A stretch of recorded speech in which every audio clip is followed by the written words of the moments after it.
నల్గొండ జిల్లా అనుమూల మండలం హాల్యాలో రైతన్నలు ధర్నా చేస్తున్నటువంటి పరిస్థితి కనపడుతుంది। ఈ ధర్నా కార్యక్రమానికి నాగార్జున సాగర్ మాజీ ఎమ్మెల్యే నోముల భగత్ కూడా పెద్ద ఎత్తున ధర్నా నిర్వహిస్తున్నటువంటి పరిస్థితి కనపడుతుంది। ముఖ్యంగా కూడా నాగార్జున సాగర్ నియోజకవర్గ వ్యాప్తంగా కూడా 12 గంటల విద్యుత్తును అందించాలని కూడా ప్రధాన డిమాండ్ చేస్తూ కూడా ధర్నా నిర్వహిస్తున్నటువంటి పరిస్థితి కనపడుతుంది। మాకు యాగాలు వద్దు, పూజలు వద్దు, మాకు నాణ్యమైన 12 గంటల విద్యుత్ కావాలని కూడా వారు పెద్ద ఎత్తున డిమాండ్ చేస్తూ కూడా ధర్నా నిర్వహిస్తున్న పరిస్థితి కనపడుతుంది। రోడ్డుపైకి ధర్నా చేసిన క్రమంలో కూడా పెద్ద ఎత్తున కూడా ట్రాఫిక్ జామ్ అయినటువంటి పరిస్థితి ఉంది। పోలీసులు సంఘటన స్థలానికి చేరుకొని కూడా వారిని వారించినటువంటి పరిస్థితి పెద్ద ఎత్తున ఇటు బీఆర్ఎస్ రైతులకు సంబంధించి పోలీసులకు సంబంధించి కూడా ఒక ఉద్రిక్త వాతావరణం కూడా నెలకొన్న పరిస్థితి, తోపులాట చేసుకున్నటువంటి పరిస్థితి కూడా కనపడుతుంది। ఒకటే రైతన్నలు ఒకటే డిమాండ్ చేస్తున్నటువంటి పరిస్థితి ఉంది। గత బీఆర్ఎస్ ప్రభుత్వంలో కూడా 24 గంటల కరెంటు, నాణ్యమైన కరెంటు ఇచ్చారు। ఇప్పుడు కాంగ్రెస్ ప్రభుత్వం ఎందుకు ఆ కరెంటు ఇవ్వలేకపోతుందని కూడా వారు ప్రశ్నిస్తున్న పరిస్థితి ఉంది। వచ్చే 12 గంటల కరెంటులో కూడా నాణ్యమైన కరెంటు రాకపోవడం కూడా మోటార్లు మొత్తం కూడా కాలిపోతున్నాయి, మేము అవస్థలు పడుతున్నాం, ఆ పంటలు మొత్తం ఎండిపోతున్నాయి కూడా వారు పెద్ద ఎత్తున ఆందోళన చేస్తున్నటువంటి పరిస్థితి కనపడుతుంది। ఇప్పటికైనా స్పందించి నాణ్యమైన 12 గంటల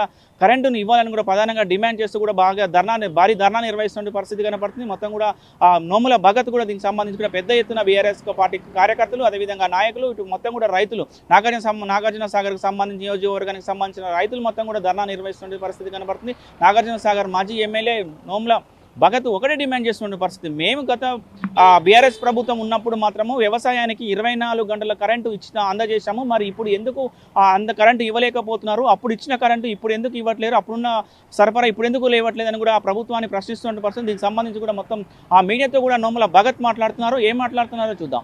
పక్కనే పోతున్నటువంటి గోదావరిని ఎత్తి మనం వాడుకుందామంటే అక్కడ పంపులు ఆన్ చేయవు, ఇక్కడ వచ్చి మాత్రం గాల్లో దీపం పెడతా అని హోమం చేస్తా వర్షం పడడానికి అంటావు। సరే హోమం చేయి, వర్షం పడాలి, రైతులు చల్లగా ఉండాలి, మరి నీళ్లు దొరదామంటే కరెంట్ ఉండాలి కదా, ప్రీవియస్ కరెంట్ ఏడుస్తున్నావు, 12 గంటలే అంటున్నావు, సిగ్గుండాలి కొద్దిగా। అదే కేసీఆర్ ఉన్నప్పుడు మేము 24 గంటలు పైకి ఇచ్చినాం కదా, ఈ రోజు ఎడిపోయిందా కరెంట్ అని చెప్పేసి మేమందరం కూడా డిమాండ్ చేయదలుచుకున్నాం రైతుల పక్షాన। రైతులు భారీ ఎత్తున ఇబ్బంది పడుతున్నారు, ఇక్కడికి రా మంచిగా పూజ చేయి, మాకు కూడా తల కొబ్బరికాయ కొడిస్తే కొట్టి కూడా మొత్తం, కానీ కరెంట్ ఇచ్చేదైతే నువ్వే కదా, ఖచ్చితంగా హామీ కూడా ఇది నువ్వు ఇస్తాన్న 12 గంటలు కూడా నిర్విరామంగా రావాల్సిందే। రైతులకు ఖచ్చితంగా వస్తేనే పుసుకున్న రేపటి నుంచే నువ్వు హోమం చేయగానే వర్షాలు పడితే కరెంట్ ఉండాలి కదా, మోటార్లు ఆన్ చేసుకోవాలంటే కరెంటే లేకపోతే నువ్వు వర్షం పడినా ఏం లాభము? నీ దొంగ ఆటలు బంద్ చేయి, నీ దొంగ మాటలు బంద్ చేయి।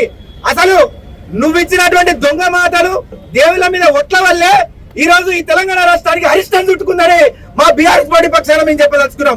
నువ్వు నీ నోరుని పినాయిలతో కడుక్కొని కాశీ పోయి 3 మునుగలు మునిగి తర్వాత ఇక్కడికి వచ్చి హోమాలు చేయి, అప్పుడైతే దేవుడు కొద్దిగా కరుణిస్తాడేమో। అసలు నీ వల్ల తెలంగాణకి అరిష్టం వచ్చిందని మా బీఆర్ఎస్ పార్టీ పక్షాన చెప్పదలుచుకున్నాం। దేవుళ్ళ మీద ఒట్టేసేవాడు అబద్ధం చెప్తాడా?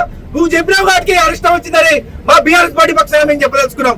అందుకే తక్షణమే రైతులకు, ప్రజలకు క్షమాపణ చెప్పి, సరే వర్షం కోసం మేము కూడా హోమాలు చేస్తాం, కానీ మీతో పాటు కలిసి రైతులకు మాత్రం నిర్విరామంగా విత్ 3 ఫేజ్ కరెంట్ అందించాలని చెప్పి మా బీఆర్ఎస్ పార్టీ నాగార్జున సాగర్ నియోజకవర్గం పక్షాన ఈరోజు రాస్తారోకో నిర్వహించడం జరిగింది।